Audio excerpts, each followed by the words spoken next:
Selamat pagi untuk anak didik kami. Hari ini kita masuk materi mengenai sistem reproduksi pada manusia. Adapun yang kita pelajari nanti di sini, yang pertama mengenai pembelahan sel, yang kedua struktur dan fungsi organ reproduksi pada wanita, yang ketiga struktur dan fungsi organ reproduksi pada laki-laki, yang keempat siklus menstruasi, fertilisasi, dan kehamilan, dan yang terakhir penyakit dan kelainan pada sistem reproduksi pada manusia. Ya, kita lanjut dengan pembelahan sel. Adapun tujuan pembelahan sel itu yang pertama adalah untuk pertumbuhan. Semakin banyak sel, maka semakin besar ukuran sel pada makhluk hidup itu. Yang kedua adalah untuk perbaikan. Perbaikan di sana maksudnya adalah perbaikan sel-sel yang telah rusak. Contoh, pada saat tangan kita terkena luka. Dan yang ketiga adalah untuk reproduksi atau perkembangbiakan. Ini terjadi pada sel kelamin. Pada laki-laki itu sel sperma, pada perempuan sel telur. Kalau terjadi fertilisasi, maka nanti akan menghasilkan suatu jenis pembelahan sel. Yang pertama pembelahan mitosis, yang kedua pembelahan meiosis. Yang pertama kita bahas mengenai pembelahan mitosis. Pembelahan mitosis itu adalah pembelahan yang terjadi pada sel tubuh atau somatik pada makhluk hidup dan juga menghasilkan sel anak yang mempunyai jumlah kromosom sama dengan jumlah kromosom sel induk.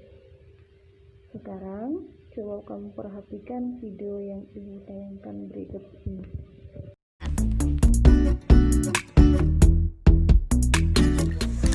Pembelahan mitosis merupakan tipe pembelahan sel yang menghasilkan dua sel anakan yang mempunyai karakter identik secara genetik dengan sel induk.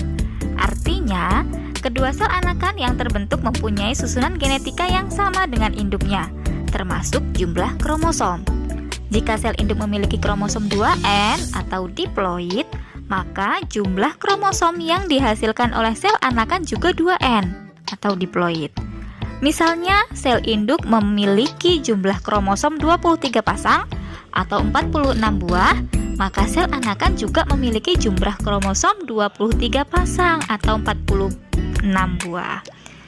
Sel diploid adalah sel-sel yang kromosomnya dalam keadaan berpasangan.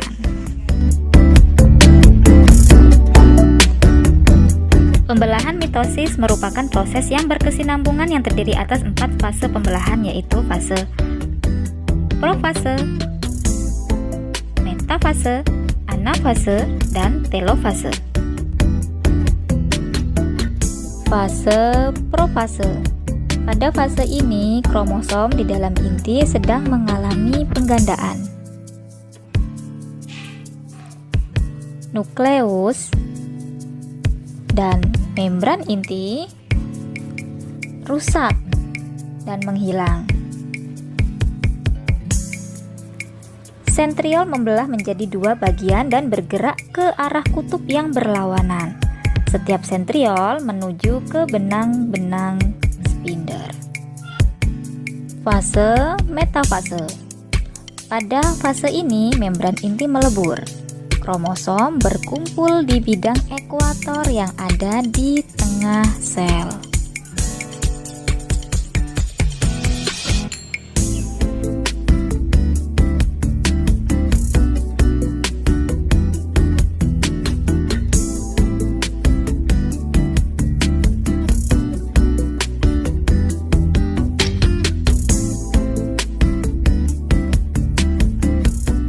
Fase anafase. Kromosom pada fase ini bergerak menuju kutub yang berlawanan. Pada akhir anafase, kedua kutub sel memiliki kromosom yang jumlahnya sama.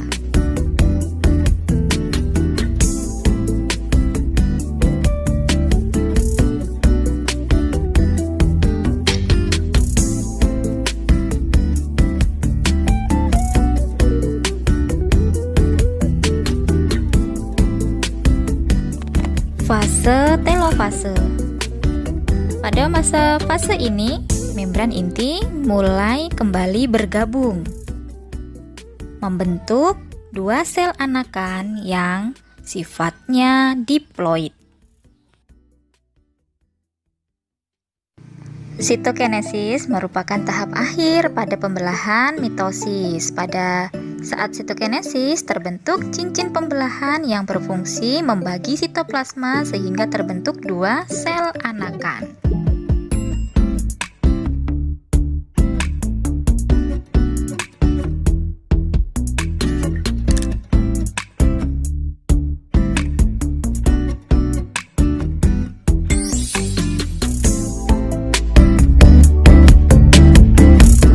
Pembelahan meiosis adalah pembelahan sel yang menghasilkan 4 sel anakan yang masing-masing sel anakan hanya memiliki separuh dari jumlah kromosom sel induk. Dapat dikatakan bahwa jumlah kromosom yang dimiliki oleh sel anakan adalah N atau disebut dengan haploid. Fase-fase pembelahan meiosis pada dasarnya sama seperti fase pembelahan mitosis. Hanya saja pada fase pembelahan meiosis, fase tersebut berulang, sehingga fase-fasenya terdiri dari fase profase 1, metafase 1, anafase 1, dan telofase 1. Hasil anakan dari